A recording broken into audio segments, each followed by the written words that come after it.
আসসালামু আলাইকুম। স্ক্রিনে যেটা দেখা যাচ্ছে ওটা হচ্ছে Facebook for WooCommerce প্লাগইনের একটা এরর। এই এররটা আমি এক্সপ্লেইন করছি।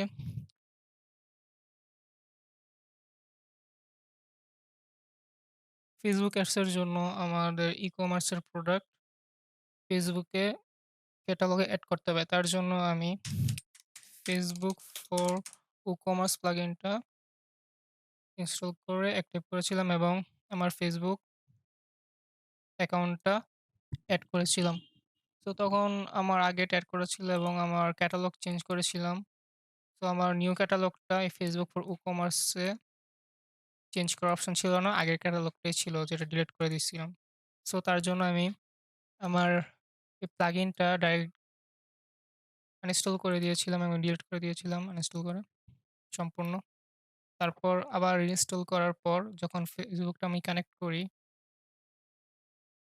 তখন আমাকে এটা দেখায় প্রিভিয়াস ডিসকানেক্ট স্টিল প্রসেসিং, অর্থাৎ আমি যে আগে প্লাগইনটা ডিসকানেক্ট করেছিলাম সেটা এখনো ডিসকানেক্ট সম্পূর্ণ হয়নি। এটা এখন স্টিল প্রসেসিং সেটা দেখাচ্ছে এদিকে। সো সেটা ফিক্স করার জন্য আমি ফেসবুকে বিজনেস সেটিং এ ইন্টিগ্রেশন কানেক্টেড অ্যাপসে WooCommerce ইন্টিগ্রেশন এটা আমি রিমুভ করে দিয়েছিলাম। দেন পার্টনার ইভেন্ট ম্যানেজারে পার্টনার ইন্টিগ্রেশন এদিকে WooCommerce ছিল সেটাও রিমুভ করে দিয়েছিলাম। সো এদিকে শেষ এবং এই প্লাগইনটাও ডিএক্টিভেট করে আবার রিইনস্টল করেছিলাম। তাও এটা ফিক্স হয়নি।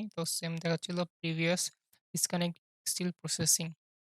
তো দেন অনেক ঘাটাঘাটি করলাম ইমিডিয়েট তাও সলিউশন পাচ্ছিলাম না। সব এইগুলাই বলছিল যে এগুলো সব রিমুভ করতে হবে অ্যাক্সেস।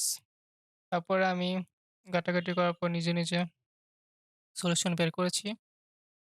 আমাদের যে পিক্সেল এড করা ছিল সেই পিক্সেলটা রিমুভ করিনি। তাই এটা দেখাচ্ছিল। সো পিক্সেলটা রিমুভ করতে হবে আমাদের। আমার পিক্সেলটা এড ছিল থিম ফাইল এডিটরে header.php তে। এই যে এই পিক্সেলটা আমি কপি করে আগে একটা জায়গায় নোটপ্যাডে সেভ করে নিচ্ছি। দেন এটা কাট করে সেভ করেছি। এদিকে আমার পিক্সেলটা রিমুভ হয়ে গেছে এবং পিক্সেল কোডটা সেভ করে রেখেছি। তারপর আমি এই প্লাগইনটা আবার রিইনস্টল করে দেন Facebook অ্যাকাউন্টটা এড করেছি। দেন আমার এই যে প্রিভিয়াস ডিসকানেক্ট স্টিল প্রসেসিং এই এররটা দেখায়নি। আমার এই যে নেক্সট স্টেপে চলে গেছে দেখতে পাচ্ছেন স্ক্রিনে। সো আমাদের এই সমস্যাটা ফিক্স করার জন্য আমাদের পিক্সেলটা রিমুভ করতে হবে ওয়েবসাইট থেকে। তারপরে Facebook থেকে আমাদের WooCommerce ইন্টিগ্রেশন এটা রিমুভ করতে হবে।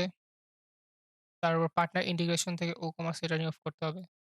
এভাবে রিমুভ করার পর দেন রিইনস্টল করে প্লাগইনটা এড করব।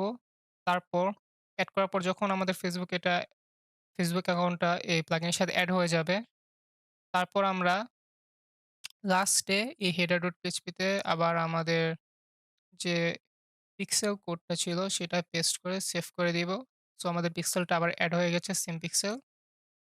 আমাদের সব ফিক্সড। দেন এই যে দেখতে পাচ্ছেন এখন আমাদের এই যে ক্যাটালগের মধ্যে আইটেমসে আমাদের সকল প্রোডাক্ট এসে পড়েছে। ২৮০ টা ভেরিয়েন্টস ২৫০ টা আইটেম সব এসে পড়েছে। আর এই প্লাগইনটা ইউজ করার মেইন রিজন হচ্ছে এই প্লাগইনটা ইউজ করলে আমাদের ওয়েবসাইটে যা প্রোডাক্ট আছে সব অটোমেটিক্যালি এই Facebook কমার্স ম্যানেজারের আইটেমসে এড হয়ে যায় অটোমেটিক্যালি। আমরা কোনো কিছু আপডেট করলে সব আপডেট হয়ে যায়, স্টক ইন করলে সব স্টক ইন দেখায়, ভেরিয়েন্ট আছে সব অটোমেটিক্যালি এসে পড়ে, আমাদের ম্যানুয়ালি করা লাগে না।